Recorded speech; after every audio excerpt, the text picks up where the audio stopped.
Julian Jackson from Las Vegas, Nevada was an American boxer active between 1981 and 1998, leaving a legacy in his discipline with 55 victories, 49 of them by knockout.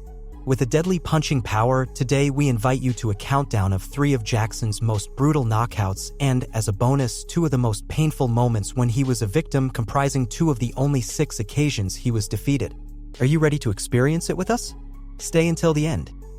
We begin our countdown on July 30th, 1989, the night when Julian Jackson faced Terry Norris at the Atlantic City Convention Center in New Jersey. Joe Cortez, a legendary figure in boxing history, served as the referee, while Luis Rivera, York Van Nixon, and Jaime Provenza were the judges. It was Jackson's 3rd defense of the super welterweight title of the World Boxing Association, and he was determined not to let Norris pose any threat to his reign. Despite Norris's youthful vitality at 22 years old, Jackson's experience prevailed that night in the ring. Norris frustrated the champion's offense with lateral movement, launching punches and smoothly retreating from the start.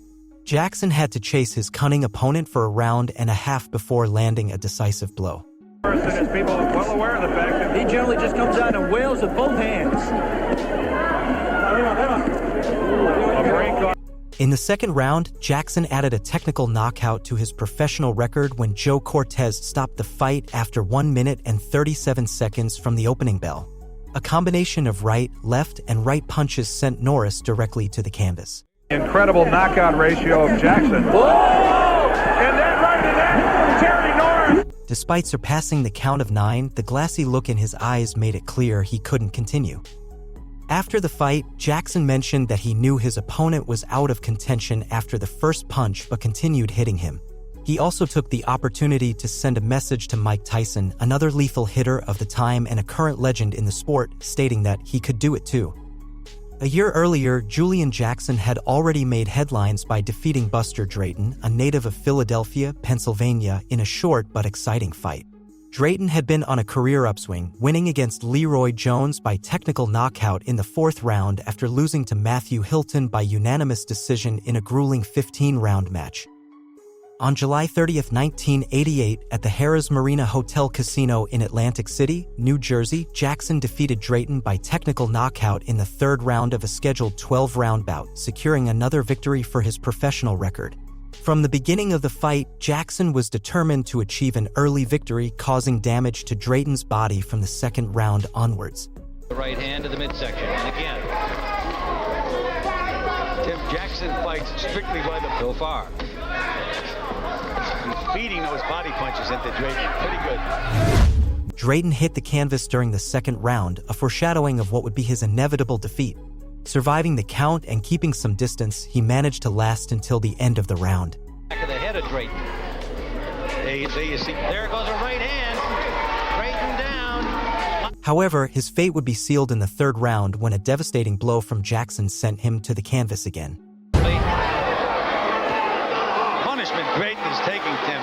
Big round for Jackson here, this last 30 seconds particular. And Drayton is still firing back. Oh, a big left hand. Oh, a tremendous left hand. Hook. Rising to continue the fight, Jackson's onslaught made him a victim of a massacre that he could not escape, leading to Tony Perez stopping the fight just 3 seconds before the round ended.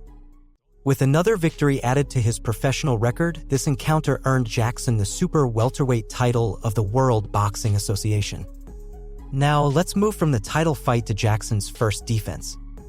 On February 25, 1989, Julian Jackson defended the super welterweight title of the World Boxing Association for the first time against Francisco de Jesus, a fighter from São Paulo, Brazil. In his early career, de Jesus had won 20 fights before being defeated by Matthew Hilton on January 22, 1985. Due to his early successes, de Jesus was considered a tough opponent who could pose a significant threat to Jackson, especially with his 3 consecutive victories leading up to the fight. That night, at the Las Vegas Hilton in Las Vegas, Nevada, tensions were high. Judges Bill Graham, Julio Roldan, and Harmodio Cedino were divided in their scorecards, requiring Jackson to put in extra effort if he wanted to maintain his crown. Genuinely, Francisco de Jesus was proving to be one of Jackson's toughest opponents in recent years. He managed to stay on his feet until the 7th round, a feat that previous opponents in our countdown couldn't boast about.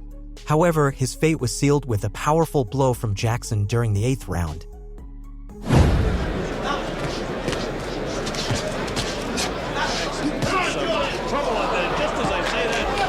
Referee Mills Lane began the safety count only to realize that the fight had come to an end. Thus, Jackson was declared the winner by knockout at 2 minutes and 19 seconds of the 8th round, successfully retaining his title. Closing our countdown, we've saved a small twist for the end. To relive it, we need to go to May 7, 1994, the night when Jackson faced Gerald Mullen at the MGM Grand in Las Vegas, Nevada. On that day, judges Bill Graham, James Jenkin, and Cindy Barton could go home early, and referee Joe Cortez, making his second appearance in the countdown, wouldn't have a very challenging officiating job. In this case, Jackson would enter the ring as the challenger, threatening to strip McClellan of the World Boxing Council middleweight title in his third defense.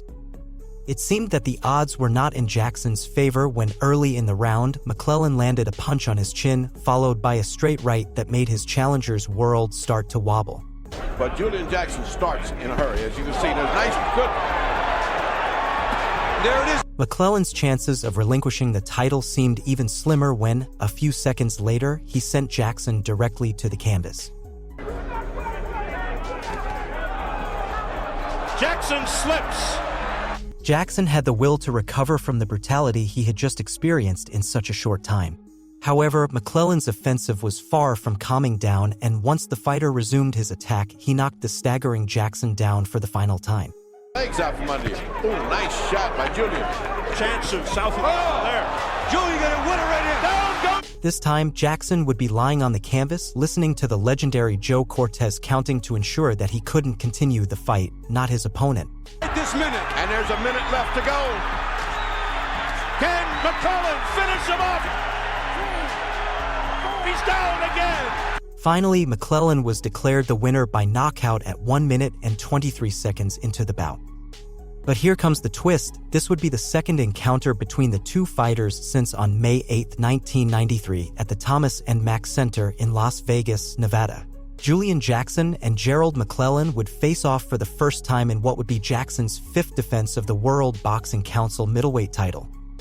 In this match, McClellan secured victory by technical knockout at 2 minutes and 9 seconds of the 5th round, and the fight was named Knockout of the Year by the Ring magazine. Doesn't want to do is get a little overconfident sloppy, because Jackson can punch.